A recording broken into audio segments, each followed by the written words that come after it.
We'll do it after the tasting before we go in. Hey, it's a Scotch Test Dummy. He loves peat. Woo, love the peat. Love it, love it. I'm Scott. He's Bart. We got Laphroaig 16. We're going to test it. 16 years of peat, baby. Woo.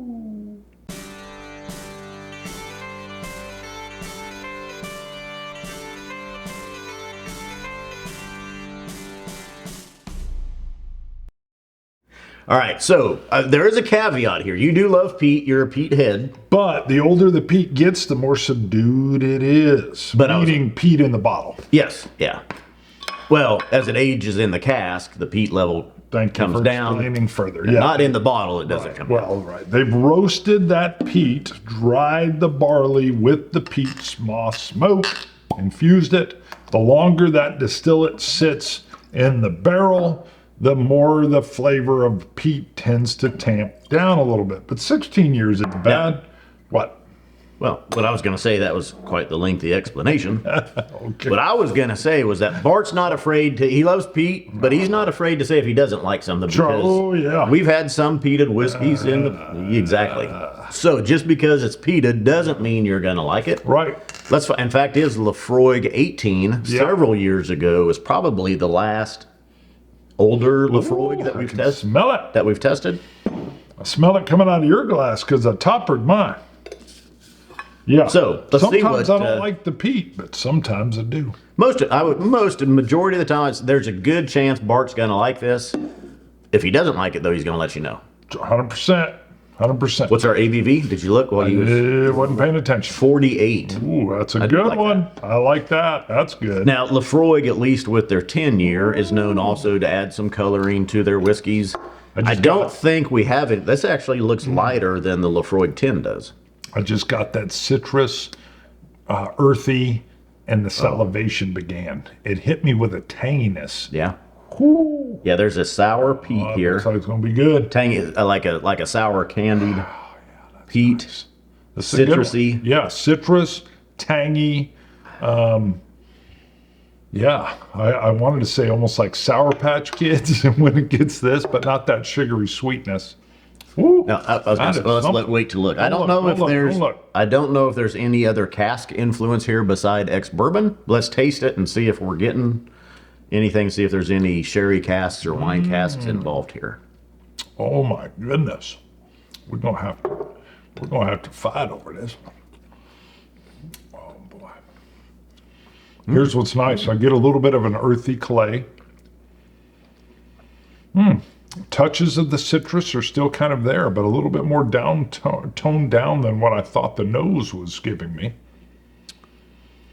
With a roasted peanut subtle finish that's still trailing out. Roasted peanuts kind of surprised me. I mean, usually that's a Kalila type note. Yeah. Sometimes you do get it with other peated whiskeys. Got it here. It is, I would say, though, the peat is kind of smoother. It's a little bit mellower. It's not a real harsh bite of peat here, but it's still present, still up front. Oh, that's nice. Got good legs on it, too. Oh, hold on. What did I get there? That's the early input of the shell of the roasted peanut coming in again. It is toned down a little. I mean, it's not in your face. It's not a peat clod slapping you around. 16 years has toned it down a tad. Boy, that is still nice, though. The finish drops off a little quicker than I'd like. It's the roasted peanut, but it fades on me a little quick. Little hints of earthiness. I'm looking for some, usually with a Laphroaig, you're going to get that kind of iodine-ish note. I'm not getting that. Maybe that's because it's 16 years old. Yeah, tamed a little bit. Maybe that's more present in the younger Laphroaigs. I think so. Little bit of caramel there. Nice citrus sweetness, almost a cream cheese frosting type. Almost like really a nice. Sweet, but tart or tangy. Yeah, that's sour. a good call on that. Yeah. And the finish is light here. So one thing I love about a good peat is sometimes that aftertaste, that finish will be there a minute, 2 minutes, 3 minutes past, and you're still like, oh my God, I'm still getting notes. Not here. I'd say about 15 seconds in, it's kind of feathered away and it's gone. maybe little touches of lime still sitting there. Lime cheesecake, maybe. Key lime pie. Maybe that. But they're light, super light. So Yeah, it's not it's quite subtle. what you would expect from a peat, in my opinion. But again, I'm sure that's the 16 years. Yeah.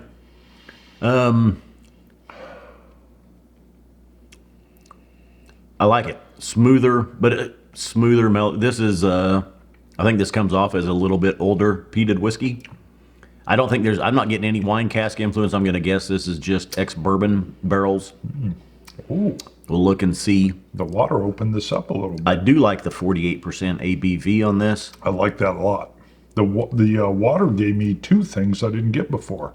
I get a little bit of like a barrel char on it and a little bit of that salty seaweed. I didn't have that on the first run. Then it moved right into the roasted peanut. That's interesting. I still had the cream, but then it went salty and then barrel charcoaly. Barrel charcoaly. I don't know about all that. A little bit more of the roasted peanut showing with the water. Everything else feels about the same, but it doesn't feel. It doesn't feel like I added water to the ABV, the mouthfeel, the ABV wise. It still feels like it's neat. Try it one more time. Search out the salt. Yes, sir. It's like a brine. Do it now. Do it. Do it. I like that. Yes, sir. Yes, sir. Kind of a little bit of yes, sir. Like your shoulders dropped a little bit. Do you get it? Come on. There's brine in there. There's a little bit of brine. Mid palate. Yeah, I mean, yeah. Was that there though before? Could have I did been. not get Just it. didn't call it I out. didn't get it until the water was in. Yeah. The water came in and popped okay. it a little bit. Yeah, I would say so. Yeah, definitely brought it up more. Seaweed, brine. Yeah. I'd add a little bit of orange. Bring out a little bit of orange in there with that key lime pie and orange creamsicle.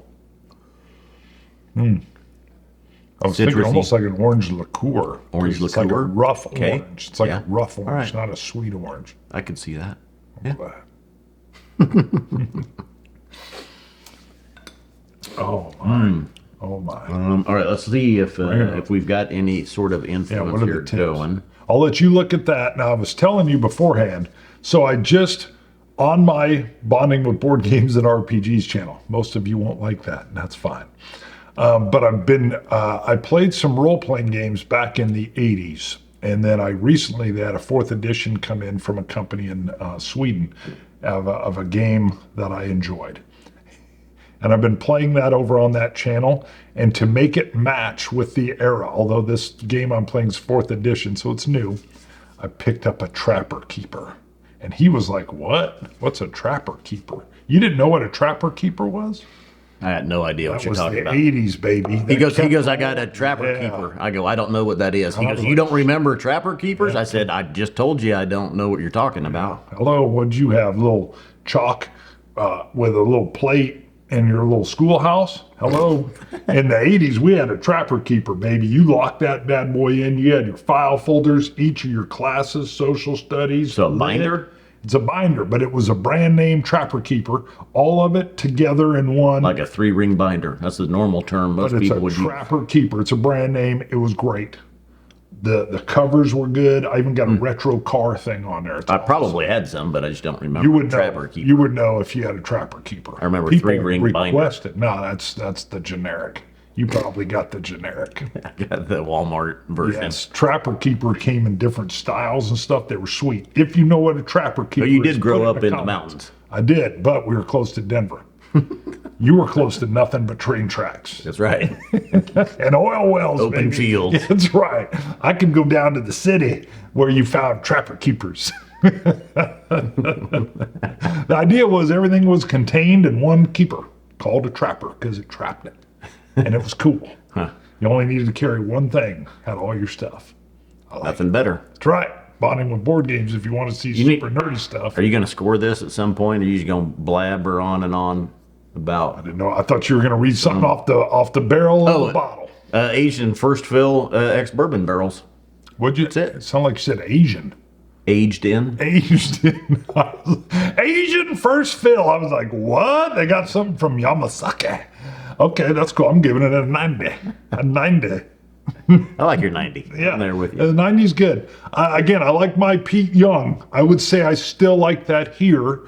I like the peat a little more forward, but this has nice flavors. I like the transition with the water. Again, the high ABV is awesome. Means you can play with that water, have a little fun with it, and it comes in a little subtler. This isn't a peat clod in the face. Yeah. I like 90 would be my mark for really good whiskey. And so it's just breaching that mark. Maybe a little sherry cask or a little Yeah, Marsala cask. Oh yeah, you would like a little something extra. You want a little something extra in there. On that note, if you want something extra, we bought this with Patreon funds. You can go to Patreon, look up Scotch Test Dummies. You can support for as little as $1. Let's talk about the hat and some shirts. Go to ScotchTestDummies.com. You can pick up shirts, hats, coins, glasses, dropper sets, all kinds of stuff. It helps support the show. It keeps the lights on, keeps the whiskey flowing. We bought this with our Patreon funds. Scotch it, you Scotch gods. Wait, is it worth it? $120. Yes. You know I like my peat cheap, baby. I like it cheap. So I like it, but you can get it cheap. For a 16-year, really similar to Lagavulin 16 price-wise. I mean, it's up to 100, 110 now. Sure, price-wise. So a little bit higher there. You're going to get a little bit more flavor out of the Lagavulin 16. Yeah. But we don't have that Certainly here. debatable. It is debatable, and this is good. Scotch it, you Scotch gods. Cilantro. Dummies.